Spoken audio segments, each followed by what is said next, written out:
తాకట్టులో భారతదేశం అనే పుస్తకాన్ని వామపక్ష అతివాది తరిమెల నాగిరెడ్డి 4.5 దశాబ్దాల క్రితమే రాశారు. సిద్ధాంతాల ప్రాతిపదికన ఆయన అప్పట్లో ఇండియా మార్టిగేజ్ పేరిట ఇంగ్లీష్లో ఈ పుస్తకం రాశారు. తరిమెల నాగిరెడ్డి మరెవరో కాదు, మాజీ రాష్ట్రపతి నీలం సంజీవరెడ్డికి స్వయాన బావమరిది. శాసనసభ సభ్యుడిగా ఎన్నికైన ఆయన ఈ వ్యవస్థ పట్ల విరక్తితో తన రాజీనామాను ప్రకటిస్తూ శాసనసభలో చేసిన ప్రసంగం స్ఫూర్తిదాయకం. ఇప్పుడు ఈ ప్రస్తావన ఎందుకంటే, ప్రస్తుతం మన రాజకీయ పార్టీలు 5 దశాబ్దాల తర్వాత ఎన్నికల్లో విజయం కోసం చేస్తున్న హామీలు, ఉచితాల పేరిట ప్రకటిస్తున్న పథకాలను చూస్తుంటే నిజంగానే భారతదేశం తాకట్టులోకి వెళ్ళడానికి ఎంతో కాలం పట్టదన్న భావన ఏర్పడుతోంది. ఢిల్లీ ఎన్నికల సందర్భంగా 3 ప్రధాన రాజకీయ పార్టీలైన ఆమ్ ఆద్మీ పార్టీ, భారతీయ జనతా పార్టీ, కాంగ్రెస్ పార్టీలు పోటీ పడి మరీ ఉచితాలను ప్రకటిస్తున్నాయి. అప్పు చేసి పప్పు కూడి పెడతామని ఆర్భాటంగా ప్రకటిస్తున్నాయి. ఏదో ఒక పార్టీ అధికారంలోకి రావడం కోసం ప్రజల నెత్తిన అప్పుల భారం మోపే అధికారం రాజకీయ పార్టీలకు ఎవరిచ్చారు? రాష్ట్రాలలో అధికారంలోకి రావడానికై ప్రాంతీయ పార్టీలతో పాటు జాతీయ పార్టీలు కూడా ఉచితాల విషయంలో బాధ్యత లేకుండా వ్యవహరిస్తున్నాయి. ఉచితాలను అరికట్టే బాధ్యత తీసుకోవడానికి ఒక్క వ్యవస్థ కూడా ముందుకు రావడం లేదు. ఈ అంశం ఎన్నికల కమిషన్ చూసుకోవాలని సుప్రీంకోర్టు తప్పించుకుంటోంది. ఎన్నికల కమిషన్ కూడా తానేమీ చేయలేనని, రాజకీయ పార్టీలే స్వీయ నియంత్రణ పాటించాలని చేతులెత్తేస్తోంది. పులి మీద స్వారీ చేస్తున్న రాజకీయ పార్టీలు ఈ ఉచితాలకు ఎక్కడో ఒక చోట చెక్ పడాలని బలంగా కోరుకుంటున్నప్పటికీ ఆ పని మాత్రం తాము చేయలేమని చెబుతున్నాయి.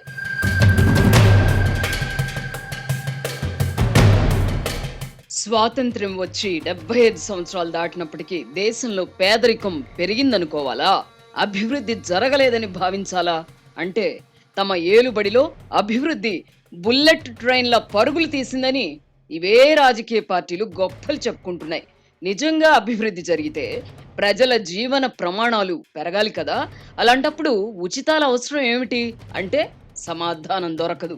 ఢిల్లీలో ఆప్ పార్టీ 2 పర్యాయాలుగా అధికారంలో ఉంది. అయినా ఈ ఎన్నికల్లో మరిన్ని ఉచితాలు ప్రకటించారంటే తమ ఏలుబడిలో పేదరికం పెరిగిందని అంగీకరిస్తారా?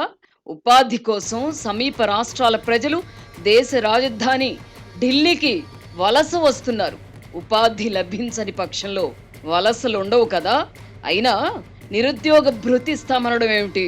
పన్నుల రూపంలో ప్రజలు చెల్లించే డబ్బును దాన కర్ణుల వలె పంచిపెట్టే అర్హత, హక్కు రాజకీయ పార్టీలకు ఉంటుందా అంటే సమాధానం దొరకదు.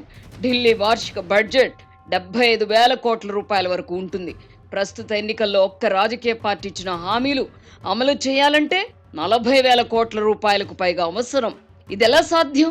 అదేమంటే అప్పు చేస్తామంటున్నారు. మన రాజ్యాంగ నిర్మాతలు ఈ విపరీత పోకడలను ఊహించే కాబోలు రాష్ట్రాలు అప్పులు చేయడానికి కూడా పరిమితులు పెట్టారు. 100 కోటి దరిద్రాలకు అనంత కోటి ఉపాయాలన్నట్టుగా ఈ పరిమితులకు రాష్ట్రాలు తూట్లు పొడుస్తున్నాయి. కేంద్ర ప్రభుత్వం కూడా రాష్ట్రాల్లో అనుకూల ప్రభుత్వాలు ఉన్నప్పుడు ఈ పరిమితులను పట్టించుకోకుండా అప్పులు చేసుకొనిస్తున్నాయి. రాష్ట్రాలు మాత్రమే కాదు, కేంద్ర ప్రభుత్వం కూడా వెచ్చలవిడిగా అప్పులు చేస్తోంది. ప్రస్తుతం కేంద్ర ప్రభుత్వం చేసిన అప్పు 1,81,68,045 కోట్లకు చేరింది. అంటే 2 కోట్ల రూపాయలకు రాష్ట్రాలు చేసిన అప్పులు కూడా కలుపుకుంటే ఈ మొత్తం రెట్టింపు అవుతుంది. రాష్ట్రాలు అప్పుల పాలై బలహీన పడితే కేంద్రం కూడా బలహీనమవుతుంది. ఇటు రాష్ట్రాలు అటు కేంద్రం అప్పులు చేసుకుంటూ పోతే ఆ అప్పు ఎవరు తీర్చాలి? ఏదో ఒక రోజు దేశం దివాలా తీయదన్న గ్యారంటీ ఉందా? మన పొరుగున ఉన్న శ్రీలంకలో ఏం జరిగిందో చూసాం.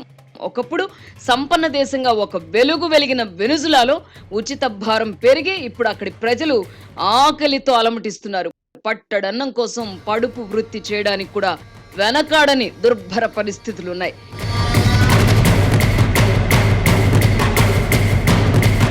ఇప్పుడు మన దేశంలో ఎన్నికల సందర్భంగా ఇస్తున్న హామీలు అమలు చేసుకుంటూ పోతే ఈ అప్పులు రెట్టింపవడానికి ఎంతో సమయం పట్టదు. ప్రతి ఎన్నికల్లోనూ ఒక కొత్త పథకాన్ని రాజకీయ పార్టీలు ప్రకటిస్తున్నాయి. ఎంత గొప్ప పథకమైనా దాని ప్రభావం ఒక ఎన్నికకు మాత్రమే పరిమితమవుతోంది. 5 ఏళ్ల తర్వాత జరిగే ఎన్నికలకు మరో కొత్త పథకం ప్రకటించాల్సిన పరిస్థితి. 1983లో తెలుగుదేశం పార్టీని ప్రారంభించిన ఎన్టీఆర్ ₹2 కిలో బియ్యం ప్రకటించి అధికారంలోకి వచ్చారు. 1989 ఎన్నికల్లో అధికారంలో కొనసాగడానికి ఈ పథకం అక్కరకు రాలేదు. ఆయన అధికారం కోల్పోయారు. అప్పుడు ఉమ్మడి రాష్ట్ర బడ్జెట్ 10,000 కోట్లు మాత్రమే.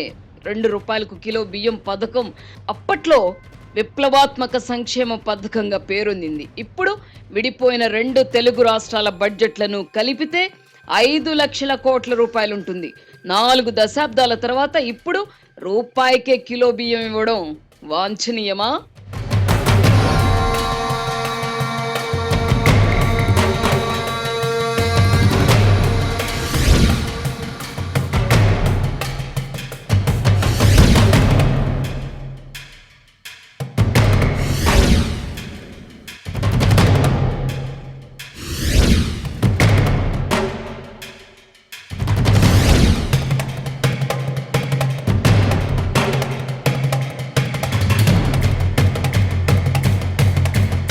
ఇప్పటిదాకా దక్షిణాది రాష్ట్రాలకి పరిమితమైన ఉచితాల వెర్రి ఇప్పుడు ఉత్తరాది రాష్ట్రాలకు కూడా విస్తరించింది. దాని పర్యవసానమే ఢిల్లీ ఎన్నికల్లో ఆప్ ఫ్రీ హామీలు. దక్షిణాది రాష్ట్రాలతో పోలిస్తే ఉత్తరాది రాష్ట్రాల ఆదాయం తక్కువ. ఇప్పుడు అక్కడ కూడా అప్పులు చేసి ఉచితాలు ఇచ్చుకుంటూ పోతే దేశం దివాలా తీయడానికి ఎంతో కాలం పట్టకపోవచ్చు. ఉచితాలకు తాను వ్యతిరేకమని ప్రకటించుకున్న ప్రధానమంత్రి నరేంద్ర మోదీ కూడా ఇప్పుడు కళ్ళు మూసుకుంటున్నారు. ఆయన నాయకత్వంలోని భారతీయ జనతా పార్టీ కూడా ఉచితాల విషయంలో పోటీ పడుతోంది. మహారాష్ట్రలో ప్రతి మహిళకు నెలకు ₹2,000 ఇస్తామని ప్రకటించి అధికారంలోకి వచ్చారు. ఇప్పుడు ఢిల్లీలో ఒక్క మహిళకు నెలకు 2,500 ఇస్తామని ప్రకటించారు. పేదరికానికి నిర్వచనం మార్చి ఓట్లు కొల్లగొట్టడానికై ఉచితాలను ప్రకటిస్తున్నారు. అంతిమంగా ఇది భారతదేశాన్ని పేద దేశంగా మార్చివేయదా? రాజకీయ పార్టీలు ఆయా ఎన్నికల్లో ప్రకటిస్తున్న ఉచితాలు ప్రజలకు హక్కుగా మారిపోతున్నాయి. దీంతో కొత్త పథకాల అన్వేషణ కొనసాగుతోంది. సంక్షేమం పేరిట అడ్డగోలుగా ప్రకటిస్తున్న పథకాల వల్ల రాష్ట్రాల ఆర్థిక పరిస్థితి కుప్పకూలుతోంది. ఎన్నికల్లో ప్రకటించిన పథకాలను అమలు చేయగలుగుతున్నారా అంటే అది లేదు. దక్షిణాది రాష్ట్రాలు, ముఖ్యంగా తెలుగు రాష్ట్రాల విషయమే తీసుకుందాం. కర్ణాటకలో అధికారంలోకి రావడం కోసం కాంగ్రెస్ పార్టీ 6 గ్యారంటీల పేరిట పథకాలు ప్రకటించింది. అధికారంలోకి వచ్చిన తర్వాత వాటిని అమలు చేయలేక గుడ్లు తేలేస్తున్నారు. అన్నీ ఉచితం అంటే ఎలా అని మంత్రులు చిర్రుపుర్రులాడుతున్నారు. తెలంగాణలో కూడా కాంగ్రెస్ పార్టీ 6 గ్యారంటీలను ప్రకటించి అధికారంలోకి వచ్చింది. ఇప్పుడు వాటి అమలుకు నిధుల లేమి కారణంగా ప్రభుత్వం దిక్కులు చూస్తోంది. తెలంగాణ రాష్ట్రం ఇప్పటికే అప్పుల పాలైంది. ఇప్పుడు అమలులో ఉన్న పథకాలతో పాటు కొత్త పథకాలను అమలు చేయాలంటే మరిన్ని అప్పులు చేయాల్సిన పరిస్థితి. బడ్జెట్ పరిమితికి మించి 50,000 కోట్ల రూపాయల వరకు వచ్చే ఆర్థిక సంవత్సరంలో అప్పు చేయాలని ప్రభుత్వం సంకల్పించింది. అప్పులు చేసి సంక్షేమ పథకాలు అమలు చేయడం వల్ల అభివృద్ధి కుంటుపడుతోంది. బిల్లులు చెల్లించలేని స్థితి ఉన్నందున రాష్ట్రం చేపడుతున్న నీటిపారుదల, ఇతర రంగాలలోని అభివృద్ధి పనులు చేపట్టడానికి కాంట్రాక్టర్లు ముఖం చాటేస్తున్నారు. ఈ పరిస్థితి తెలంగాణలోనే కాదు, ఆంధ్రప్రదేశ్, కర్ణాటకల్లో కూడా ఉంది. కొన్నేళ్ల క్రితం వరకు ఈ రాష్ట్రాలు సంపన్న రాష్ట్రాలుగా ఉండేవి.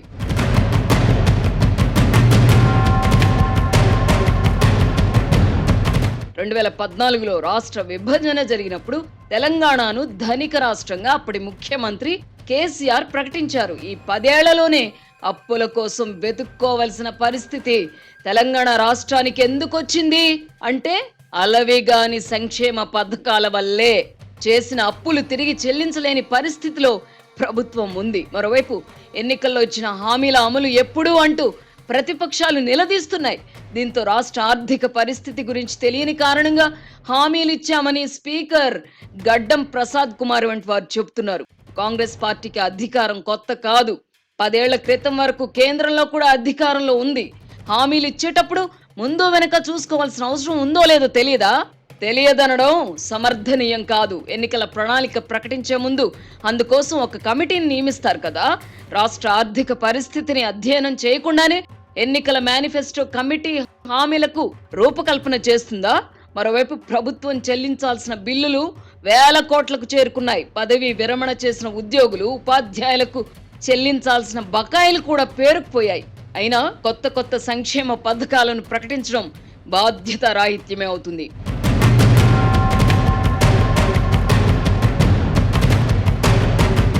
ఆంధ్రప్రదేశ్లో పరిస్థితి ఇంతకంటే అధ్వానంగా ఉంది. తెలంగాణలో ఆదాయం తెచ్చిపెట్టడానికి హైదరాబాద్ అయినా ఉంది. ఆంధ్రప్రదేశ్కు అది కూడా లేదు. బటన్లు నొక్కడం మాత్రమే ముఖ్యమంత్రి చేయవలసిన పని అని భావించిన మాజీ ముఖ్యమంత్రి జగన్మోహన్ రెడ్డి అందిన కాడికి అప్పులు చేసి సంక్షేమం పేరిట డబ్బు పంచిపెట్టారు. ఈ క్రమంలో ప్రభుత్వ ఆస్తులను, భవిష్యత్ ఆదాయాన్ని కూడా కుదువ పెట్టారు. రాష్ట్ర అప్పులు 10 లక్షల కోట్లకు చేరాయి. అప్పుడు ప్రతిపక్షంలో, ఇప్పుడు అధికార పక్షంగా ఉన్న తెలుగుదేశం, జనసేన పార్టీలకు ఇదంతా తెలుసు. అయినా ఎన్నికల సందర్భంగా సూపర్ 6 పేరిట కొత్త పథకాలను కూటమి ప్రకటించింది. నిజానికి సూపర్ 6 పథకాలు ప్రకటించకపోయినా కూటమి అధికారంలోకి వచ్చేది. సంక్షేమం పేరిట ప్రజలకు 5 ఏళ్లలో 2 లక్షల కోట్ల రూపాయలు పంచిపెట్టానని ప్రకటించుకున్న జగన్ రెడ్డికి 11 సీట్లు చాలని ప్రజలు తీర్పిచ్చారు. ప్రస్తుత ముఖ్యమంత్రి చంద్రబాబు నాయుడికి పాలనా అనుభవం లేదా అంటే కావలసినంత ఉంది. రాష్ట్ర ఆర్థిక పరిస్థితి గురించి ఆయనకు తెలీదా అంటే తెలుసు.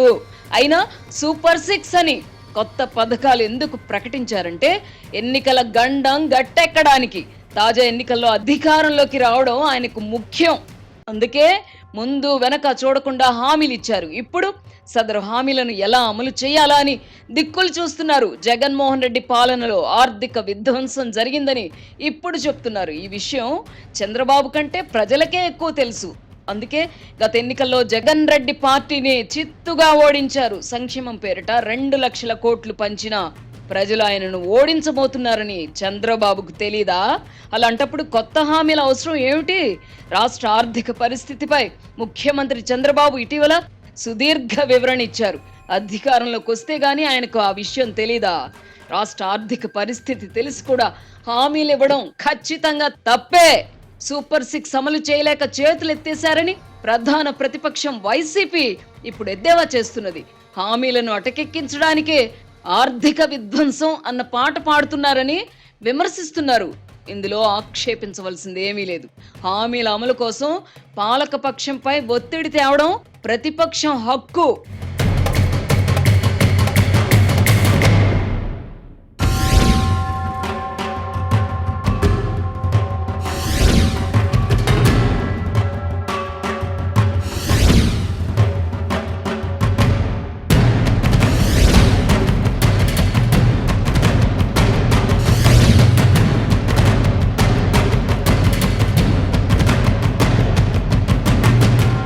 ఇటు తెలంగాణ, అటు ఆంధ్రప్రదేశ్ కూడా ఒకే దారిలో ప్రయాణిస్తున్నాయి. అప్పుల భారంతో కుంగిపోతున్నాయి. ఈ 2 రాష్ట్రాల్లో సంక్షేమం పేరిట ఒక్కో కుటుంబానికి సాలిన 40 నుంచి 50 వేలు పంచిపెడుతున్నారు. తాము అధికారంలో ఉన్నప్పుడు పథకాల డబ్బుతో ప్రజలు పండుగ చేసుకున్నారని, ఇప్పుడు పథకాలు అమలు కాక ప్రజల పరిస్థితి దీనంగా ఉందని జగన్ రోత మీడియా శోకాలు పెడుతోంది. డిసెంబర్ 25న క్రిస్మస్ పండుగను ప్రజలు గొప్పగా జరుపుకున్నారని కథనం వండి మార్చిన సదరు రోత మీడియా ఆ తర్వాత 20 రోజులకే వచ్చిన సంక్రాంతి పండుగ మాత్రం ప్రజల వద్ద డబ్బులు లేక వెలవెలబోయిందని వాంతి చేసుకున్నారు. ఆ రోత మీడియా పోకడలను ఎండగట్టడానికి ఇంతకంటే నిదర్శనం ఏం కావాలి? రాష్ట్రం విడిపోక ముందు తర్వాత కూడా ప్రజలు బతుకుతూనే ఉన్నారు. పండుగలు, పబ్బాలు జరుపుకుంటూనే ఉన్నారు. మన దేశంలో ఇప్పుడు ఆకలి చావులు లేవు, చేయడానికి పని దొరకడం లేదు అన్న పరిస్థితి లేదు. చదువుకున్న వారికి తగిన ఉద్యోగాలు లభించడం లేదేమో గాని బతకడానికైతే చిన్నా చితక ఉద్యోగాలకు కొదవలేదు. అందరూ వైట్ కాలర్ ఉద్యోగాలు కావాలనుకోవడంలోనే తంట అంతా. ఇటు తెలంగాణ, అటు ఆంధ్రప్రదేశ్లో ఇప్పుడు పనులు చేయడానికి మనుషులు దొరకని పరిస్థితి. వ్యవసాయ పనులకు కూడా గ్రామాలలో కూలీలు లభించడం లేదు. బీహార్, ఒడిశా, పశ్చిమ బెంగాల్కు చెందిన వారే దిక్కవుతున్నారు. ఇప్పుడు ఈ 2 రాష్ట్రాల్లో చిన్న చిన్న హోటళ్లలో కూడా ఉత్తరాది రాష్ట్రాలకు చెందిన వాళ్ళు ఎక్కువగా పనిచేస్తున్నారు. తెలుగు వాళ్ళు ఇలాంటి పనులు చేయడానికి ఇష్టపడడం లేదు. ఎందుకంటే వారికి ఆ అవసరం లేదు. ప్రభుత్వం సంక్షేమం పేరిట డబ్బు పంచుతున్నందున పని చేయడానికి మనసొప్పడం లేదు. ఇప్పుడు నిరుద్యోగ భృతి కూడా ఇస్తున్నందున ఎవరు మాత్రం పనిచేస్తారు చెప్పండి? మన దేశానికి ప్రధాన బలం శ్రామిక శక్తి అన్నది మరిచిపోయే పరిస్థితి దాపురించింది. ప్రజలందరినీ సోమరిపోతులుగా మార్చి పడేస్తున్నారు. ఇదే పరిస్థితి కొనసాగితే దేశంలో ఉత్పత్తి కూడా కుంటుపడుతుంది. కార్మిక శక్తిలో అంకిత భావం కొరవడుతోంది. ఇప్పుడు సంక్షేమ పథకాలు ఉత్తరాది రాష్ట్రాలకు కూడా విస్తరిస్తున్నందున మన తెలుగు రాష్ట్రాల్లో పనులు చేయడానికి ఆయా రాష్ట్రాల వాళ్ళు కూడా లభించకపోవచ్చు. యాంత్రీకరణ ఎంతగా వినియోగంలోకి వచ్చినా కూలీల అవసరానికి ప్రత్యామ్నాయం లభించదు. 140 కోట్లకు పైగా జనాభా ఉన్న మన దేశంలో సోమరిపోతుల సంఖ్య పెరిగితే పరిస్థితులు ఎంత దారుణంగా ఉంటాయో ఊహించుకోవచ్చు. ఉత్పత్తి కుంటుపడితే ప్రభుత్వ ఆదాయం కూడా పడిపోతుంది. అప్పుడు సంక్షేమ పథకాల అమలుకు కూడా అప్పులు దొరకవు. సంపద పెంచడానికి కృషి చేయకుండా పంచుకుంటూ పోతే చివరికి పుట్టుగోచి మాత్రమే మిగులుతుంది. మన దేశం అభివృద్ధిలో ప్రపంచ దేశాలతో పోటీ పడుతోందని అన్ని రాజకీయ పార్టీలు గొప్పలు చెప్తున్నాయి. అదే నిజమైతే ఎగుమతులు పెరిగి మన రూపాయి బలపడాలి కదా. నానాటికి మన రూపాయి క్షీణించడానికి కారణం ఏమిటి? ప్రజలను ఉచితాలపై మాత్రమే ఆధారపడేలా చేయడం వల్ల కొనుగోలు శక్తి సన్నగిల్లుతోంది. ఈ పరిణామం దేశ ఆర్థిక వ్యవస్థపై పెను ప్రభావం చూపుతోంది. సమాజంలో అంతరాలు పెరిగి అశాంతి చోటు చేసుకుంటోంది. ఒక ఎల్లయ్య లేదా మరో పుల్లయ్య ముఖ్యమంత్రి అవడం కోసం అడ్డగోలుగా ఉచిత పథకాలు ప్రకటించడాన్ని అనుమతించాల్సిందేనా? ఉచితాలకు అలవాటు పడిన వారు ఎవరు ఎక్కువ ఇస్తారని ఎదురు చూడడం సహజం. ఇప్పుడు తెలుగు రాష్ట్రాల్లో అదే జరుగుతోంది. తెలుగునాట ఉన్నన్ని సంక్షేమ పథకాలు ఉత్తరాది రాష్ట్రాల్లో అమలు కాకపోయినా అక్కడి ప్రభుత్వాలు మళ్లీ అధికారంలోకి వస్తున్నాయి. పశ్చిమ బెంగాల్లో మమతా బెనర్జీ, ఉత్తరప్రదేశ్లో యోగి ఆదిత్యనాథ్ వంటి వారు ఇందుకు ఉదాహరణ. అప్పుల మీద అప్పులు చేసి బట్టలు నొక్కిన జగన్మోహన్ రెడ్డి దారుణంగా ఓడిపోవడం రాజకీయ పార్టీలకు గుణపాఠం కాదా? ఈ నేపథ్యంలో రాజకీయ పార్టీలు ఆత్మ పరిశీలన చేసుకోవాలి. ఉచితాల పేరిట ఈ పరుగు పందెం ఎంత దూరం, ఎంత కాలం? అప్పులు చేసి పప్పు కూడి పెట్టడం బాధ్యత గల రాజకీయ పార్టీలు చేయాల్సిన పనేనా? ఇబ్బడి ముబ్బడిగా ఆదాయం వస్తుంటే ప్రజలకు పంచిపెట్టడంలో అర్థం ఉంది.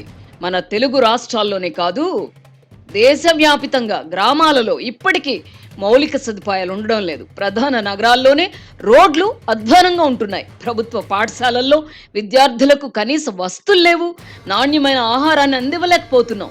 మెరిసేదంతా బంగారమని భ్రమిస్తున్నాం. రాజకీయ పార్టీల ఈ పోకడలకు అడ్డుకట్ట పడని పక్షంలో భవిష్యత్తును ఊహించుకోవడానికే భయంగా ఉంటోంది. ఎంతో ఘనమైన చరిత్ర కలిగి ఉన్న గ్రీసు దేశం కొంతకాలం క్రితం దివాలా తీసినట్టు ప్రకటించుకోగా తోటి యూరోపియన్ యూనియన్ ఆదుకొని నిలబెట్టింది. మన దేశానికి అటువంటి పరిస్థితి వస్తే ఎవరు ఆదుకుంటారు? మన దేశం నుంచి బ్రిటన్ దోచుకున్న సొమ్ముతో లండన్ నగరాన్ని పౌండ్లతో అనేక పర్యాయాలు కప్పవచ్చునని ఈ మధ్య తేల్చారు. అలాంటి దేశం పేద దేశంగా, అప్పుల భారతంగా మిగిలిపోవాల్సిందేనా? ఈ విషయంలో రాజకీయ పార్టీలు బాధ్యత తీసుకోవడానికి ముందుకొచ్చే పరిస్థితి లేదు. దేశం హితవు కోరే ఆలోచన పరులే అడ్డగోలు ఉచితాల కట్టడికి నడుం బిగించాలి. నిజానికి పిల్లి మెడలో గంట కట్టే వారి కోసం రాజకీయ పార్టీలు కూడా ఎదురు చూస్తున్నాయి. ఎన్నికల్లో ఉచితాల ప్రకటనలకు అడ్డుకట్ట పడని పక్షంలో అధికారంలోకి ఎవరు వచ్చినా వాటి భారం మోయలేని పరిస్థితి వస్తుందని రాజకీయ పార్టీలు కూడా భావిస్తున్నాయి. అయితే పోటీలో తాము వెనకబడకూడదన్న ఉద్దేశంతో ర్యాట్ రేస్లో భాగమవుతున్నాయి. ప్రభుత్వాల ఆదాయంలో ఉచితాలకు సీలింగ్ విధించాల్సిన తరుణం ఆసన్నమైంది. అది మా పని కాదని ఇటు న్యాయ వ్యవస్థ, అటు ఎన్నికల కమిషన్ వంటి వ్యవస్థలు తప్పించుకోవడం దేశం పట్ల తమ బాధ్యత నుంచి తప్పించుకోవడమే అవుతుంది. ఎన్నికల సందర్భంగా ఇచ్చిన హామీలను అమలు చేయలేకపోయిన పార్టీలు అధికారం నుంచి తప్పుకొని తిరిగి ఎన్నికలకు వెళ్లేలా నిబంధన విధించాల్సిన అవసరం లేదా? హామీలు అమలు చేయకపోయినా 5 ఏళ్ల అధికారంలో కొనసాగవచ్చునన్న ధీమా ఉన్నందునే నోటికొచ్చిన హామీలు ఇస్తున్నారు. ఈ దుస్థితి పోవాలంటే ప్రభుత్వ ఆదాయంలో ఇంత శాతాన్ని మించి సంక్షేమానికి ఖర్చు పెట్టకూడదు. ఎన్నికల్లో ఇచ్చిన వాగ్దానాలకు కట్టుబడిన పక్షంలో అధికారం నుంచి దిగిపోవాలన్న కండిషన్స్ అమలు చేయాల్సిన అవసరం ఎంతైనా ఉంది.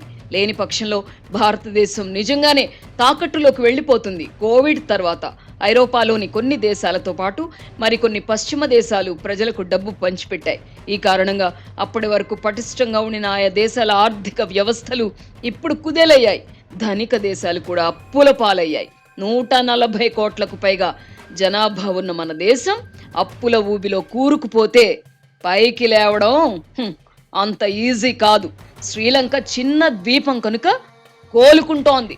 ఈ నేపథ్యంలో రాజకీయ పార్టీలకు ప్రజలే ముక్కుతాడు వేయాలి.